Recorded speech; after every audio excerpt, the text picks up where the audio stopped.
Hi, my name is Devin. I work at the Worcester Public Library, And I'm Joy. I also work at the Worcester Public Library. and today we're bringing you staff picks around the theme of our summer reading programs, which is Tales and Tales. So expect lots of animal stories. Everything we have is either available in print and or online. So just keep an eye on the slide if you're interested in the book, and you'll see which formats we have it available as. Now I'm going to share my screen so that you can see which books we've chosen to share with you today. All right, and as usual, I'll be focusing on fiction and Joy will do the nonfiction. For my first title, I chose a newer book from my three that I picked. This is The Elephant of Belfast by S. Kirk Walsh. It came out in April of this year. The book was inspired by the true story of Denise Austen, a Northern Irish zookeeper who hid an elephant in her house in 1941. It's one of Kirkus's 10 fiction books to read this year, and it's recommended for people who like historical fiction and literary fiction. It begins in Belfast during October 1940, when 20-year-old zookeeper Hetty arrives at the city docks to meet her new charge, an orphaned 3-year-old Indian elephant named Violet. As Violet adjusts to her life in captivity, Hetty mourns the loss of her sister and the abandonment of her father, and storm clouds gather. A world war rages, threatening a city already divided by tensions between British loyalists and those fighting for a free and unified Ireland. Then the night is shattered by air raid sirens on the evening of Easter Tuesday, 1941. Over the next 5 hours, bombs rain upon Belfast, claiming almost 1,000 lives and decimating the city. Dodging the debris and carnage of the attack, Hetty runs to the zoo to make sure Violet is unharmed. This ordeal and its aftermath set the pair on a path that highlights the indelible, singular bond that often brings mankind and animals together.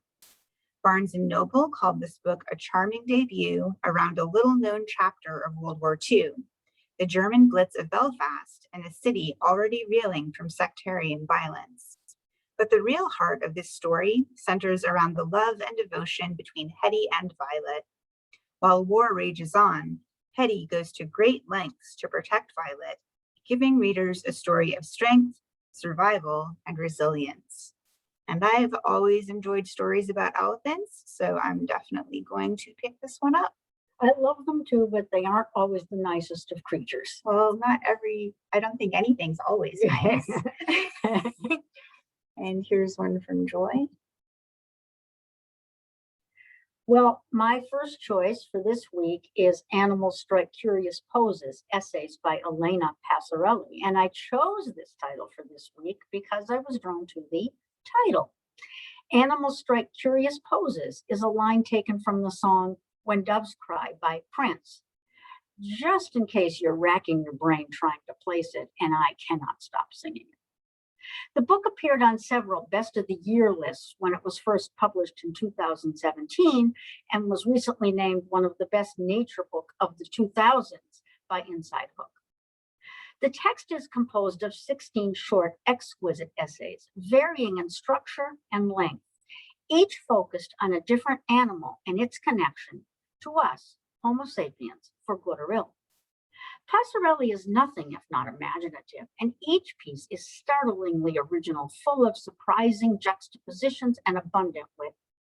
My favorite may be Harriet the tortoise, who began her life in captivity with Charles Darwin in the Galapagos, and ended up 175 years later celebrating her birthday in the company of Steve Irwin in Australia. Or maybe my favorite is about Arabella the spider, who traveled aboard the Skylab space station and astonishingly managed not only adapt to her new gravityless environment, but to spin beautiful webs, just as her ancestors had done for millions of years on Earth, but also to endear herself to her fellow astronauts in the process. And if tortoises and spiders are not to your liking, there's always Mr. Ed. That's right. You heard me, Mr. Ed. You remember Mr. Ed, Devon? I do remember. Yeah. There's not an ounce of sentimentality in this collection. And cruelty, most often casual cruelty, does factor in. How could it not? But this book is so much more than an indictment. The reader experiences wonder, awe, laughter, and hope as Passarelli contemplates the unbridgeable gap between us and our other than human cousins who so fascinate us. This would be a good choice for readers of The World of Wonders by Amy, and I'm going to try this, Nezuko Matil, who may want a bit more of the weird and wacky and maybe a bit more bite. That spider story sounds really amazing. It's so touching. Yeah, I'll have to look this one up. All right, and here's my next choice. Euphoria by Lily King. This one's a little bit older. It came out in 2014. This one isn't specifically about animals, but they're in wild, kind of uncharted places. So I'm sure there's a lot of animal encounters. This book was the winner of the 2014 New England Book Award for Fiction. It was also a Best Book of the Year for 2014, according to the New York Times Book Review, NPR, the Washington Post, the Wall Street Journal, Amazon, Publishers Weekly, Oprah.com, and many more. English anthropologist Andrew has been alone in the field for years, studying the Kiona River tribe in the territory of New Guinea. Haunted by the memory of his brother's deaths and isolated by his research, he is on the verge of suicide when an encounter with colleagues, the controversial Nell and her Australian husband Fen, pulls him back from the brink. Nell and Fen have just fled the bloodthirsty Mambanyo and, in spite of Nell's poor health, are hungry for a new discovery. When Andrew finds them a new tribe nearby, the artistic, female-dominated Tam, he ignites an intellectual and romantic firestorm between the three of them that burns out of anyone's control. This book is set between two world wars and is inspired by events in the life of revolutionary anthropologist Margaret Mead. Reviewers call this book a thrilling reimagination of the 1933 meeting of the anthropologist and two of her husbands. But the book's end satisfyingly and shockingly departs from Mead's real life. Library Journal and Kirkus gave it a starred review. The San Francisco Chronicle said, King has imagined a story loosely founded on the intertwined lives of the above three that becomes its own saga. There are many exhilarating elements in Euphoria. It moves fast. Its grit in your teeth sensuous. The New Guinean bush and its peoples, their concern and ordeals, confront us with fierce exactness, dignity, and wit. So too do the vagaries of anthropological theories, politics, and rivalries. I didn't know much about Margaret Mead before learning about this book, and now I think I'm pretty interested in her story. I've read it twice. Oh, wow. And I would read it again. It's that good. It must be really good. All right, here's another one. My next choice is the Book of Eels, our enduring fascination with the most mysterious creatures in the natural world by Swedish writer Patrick Svensson. I bet you're thinking, really? Many of you have probably never seen an eel, let alone been fascinated by one. And those of you who have seen one may be inclined to shudder and go, ew. Eels lurk. They slither. But read the Book of Eels, and you may just find yourself agreeing with author Svensson. The eel is the most fascinating creature on Earth and the most mysterious. Certainly great thinkers, ancient and modern, have found this solitary, elusive creature intriguing. For thousands of years, the eel provided a steady source of nutrition, especially for the poor, but we knew so very little about them. Was the eel a fish, a reptile, or a small sea monster? Did the female eel lay eggs, produce live young, or generate baby eels out of mud, as Aristotle suggested, or maybe fire? And where exactly did eels reproduce, and how did they manage a complex series of migrations across seawater, freshwater, and briefly land, and then after many years know when to return home to mate and die? Over the years, many scientists attempted to solve the so-called eel question, among them Sigmund Freud, whose first assignment in a laboratory involved dissecting eels in order to identify the creature's testicles. He failed, but gradually we acquired the body of knowledge needed to track the eel's life cycle from its larval stage as a willow wand in the Sargasso Sea to its eventual return home as a silver eel, often many years later, to fulfill its inevitable destiny. Patrick Svensson could have written a funny, entertaining book in which the eel serves as an exemplar of just how strange and wacky the natural world can be. But he does not do that. I mean, he's a Swede after all. Instead, he treats the eel's journey and all it represents with respect, tenderness, awe, and a bit of melancholy. He's a Swede after all. I'm Swedish, so I can say this. He intersperses his narrative with an account of his relationship with his taciturn, hardworking father, whose passion for eel fishing unites father and son. But be warned, the last few paragraphs of the book of eels are almost unbearably poignant.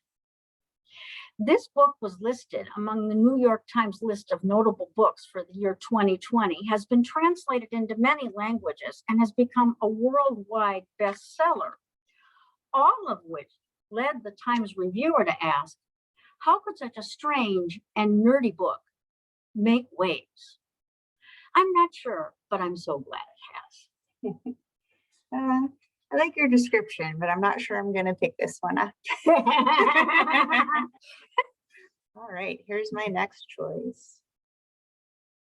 This one is Mongrels by Stephen Graham Jones. And if that name sounds familiar, he recently came out with another horror novel called The Only Good Indians, which is very highly reviewed. Yeah. But this one's from 2016. It was nominated for the Shirley Jackson and Bram Stoker Awards. It was also a Best Book of the Year, according to Tor.com and Book Riot. This book's narrator was born an outsider, like the rest of his family.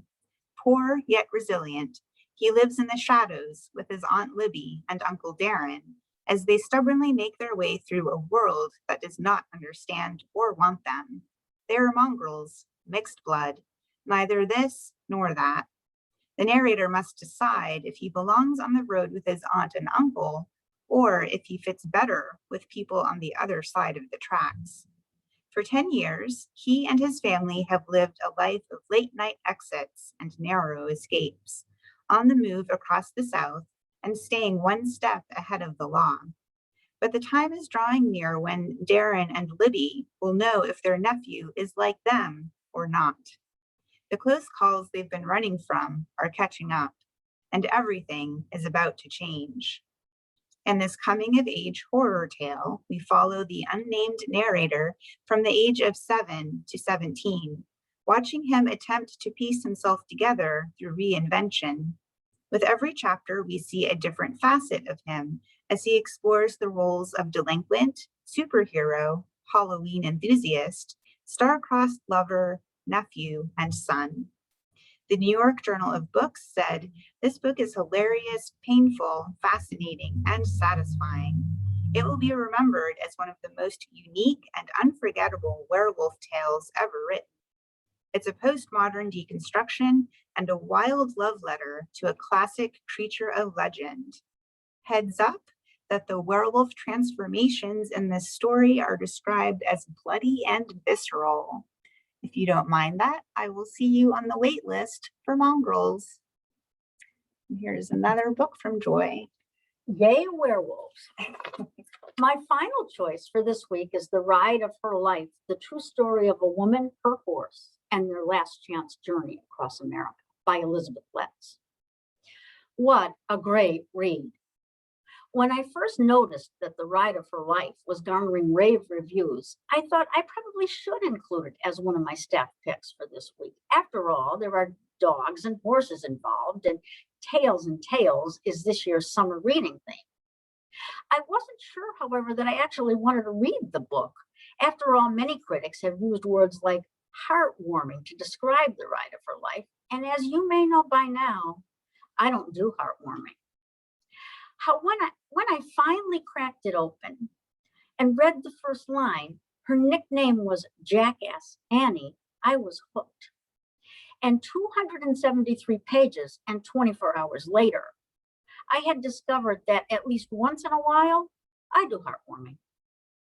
It doesn't hurt that the story is so compelling. Annie Wilkins, aka Jackass Annie, was 63 years old in 1954 when she lost both her farm in Minot, Maine, and her only living relative. She had no money, no health insurance, two useless ex-husbands, a sixth grade education, and no job prospects. And if her situation was not dire enough, her doctor informed her that her chronic tuberculosis was getting worse and that she had maybe 2 or 3 years left to live. So Annie had two choices. She could accept the offer of a room in the home of one of her friends, or find a place in the county home for the indigent. She did neither. Instead, she used the little money she had saved from growing pickling cucumbers to buy a sturdy little horse named Tarzan, packed up her few possessions, donned men's clothing, saddled up, and with $37 in her pocket and her adorable little dog Depeche Trois by her side, set out for California. Foolish, of course. But you may have guessed by now that Annie made it. On the way, she encountered bitter cold, treacherous roads, intimidating traffic, and a host of other obstacles. But she also found an abundance of hospitality and the kindness of strangers without whom she could not have succeeded in her quest. Annie did not seek publicity, but she got it nonetheless, and she relished every moment of her newfound fame. When asked many years later, yes, she defied her doctor's prediction and lived until 1980. Annie said that the two things she remembered most about her quixotic journey were the unexpected cold. Winter is winter, even in North Carolina.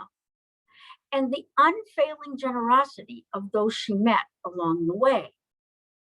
So, yes, the ride of her life is heartwarming, optimistic, and inspiring. And hey, I loved it anyway. This does sound like a good one. I like that she, broke all the rules, took a chance, and succeeded. Oh, yeah. It's just, and it goes down like water. It's such a easy read in the best sense of the term. Excellent. All right, well, that brings us to the end of our show for this week. Thanks so much for watching our Staff Picks review. Don't forget to give us some likes and loves if you've enjoyed our show, and share this with your friends who are always looking for another good book to read. We'll be back the first weekend of the month with our new releases. Thanks for watching. And see you later, fellow